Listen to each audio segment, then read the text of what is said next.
تو کہنے کا مقصد یہ ہے کہ ہم اپنی گاڑی کے اوپر ممبرشپ کیمپ رکھ کے لے کے جا کے ممبرشپ کارڈ بھرتے ہوتے تھے. تو بھائی ہم نے ایک پارٹی کے لیے اپنا خون پسینہ لگایا ہے, اس کو کھڑا کیا ہے, تو کوئی مسئلہ نہیں, ہم آئی پی پی کے لیے بھی محنت کر سکتے ہیں. مثلا مقصد کیا ہے؟ مقصد تو یہ ہے ملک کے لیے کام کرنا ہے نا, ملک کی بہتری کے لیے کام کرنا ہے. یار میں کوئی دہشت گرد تو نہیں ہوں, میں جا کے پہاڑوں میں بیٹھا چھپا رہا ہوں. میں کوئی پاکستان مخالف شہری نہیں ہوں کہ میں جا کے روح پوش رہوں, میں قانون کا سامنا نہ کروں. تو لہٰذا یہ بڑا ضروری ہے کہ اگر آپ نے ڈیموکریٹک اسٹرگل کرنی ہے تو with in the frame work of the constitution آپ نے کرنی ہے.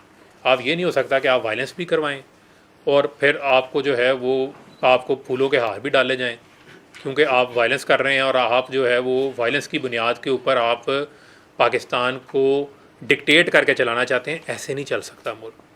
تو یہ میری آج کی جو ساری پریس کانفرنس تھی یہ اس کا لب لباب تھا, اور اس میں بڑا ضروری تھا کہ آپ کے پاس دو رستے ہیں کہ آپ جو ہے وہ آدم کے رستے پہ چلیں یا آپ شیطان کے رستے پہ چلیں. ٹھیک ہے, تو میں نے وہ راستہ اختیار کیا ہے جو مجھے لگا کہ یہ ایک صحیح راستہ ہے. اس راستے میں جس وجہ سے میں نے پالیٹکس جوائن کی, میں اپنی پولیٹیکل سٹرگل جاری رکھ سکتا ہوں, میں اپنا پیغام لوگوں کے پاس لے کے جا سکتا ہوں کہ ہمارے پاس ہم 3-3.5 سال, میں 2.5 سال ایم این اے رہا, 1 سال میں وزیر رہا, میرا پاس تو آج بھی فیصل آباد میں کرائے کا گھر ہے. جب میرے اوپر سارے معاملات تھے میرا تو کرائے کا گھر بھی جو ہے وہ بھی خالی ہو گیا ہے. ٹھیک ہے, تو کہنے کا مقصد یہ ہے کہ ہم تو کوئی جائیدادیں پالیٹکس کے اندر آگے نہیں ہم نے بنائی, ہم مڈل کلاس کے لوگ ہیں, ہم نے تو سٹرگل کرنی ہے. ہم تو آپ لوگوں میں سے ہی ہیں, تو ہم پھر سٹرگل کریں گے.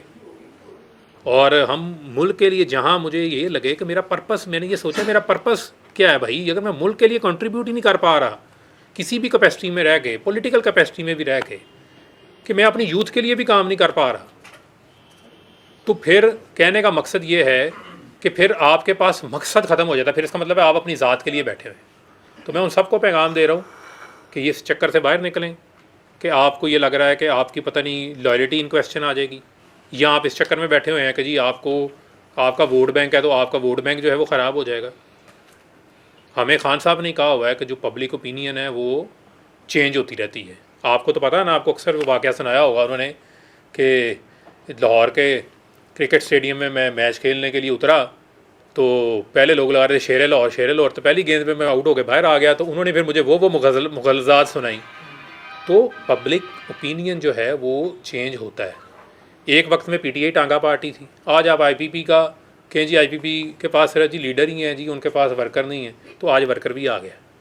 ٹھیک ہے, وہ ورکر بھی موجود ہیں, اور انشاءاللہ ہم اس کی ممبرشپ بھی لے کے جائیں گے, اس کا پیغام بھی بڑھائیں گے, اور انشاءاللہ اس پیغام کو ہم آگے بھی لے کے جائیں گے. اور ہمارا جو پیغام ہے وہ بالکل پاکستان کی ترقی میں مثبت کردار ادا کرنے کے بعد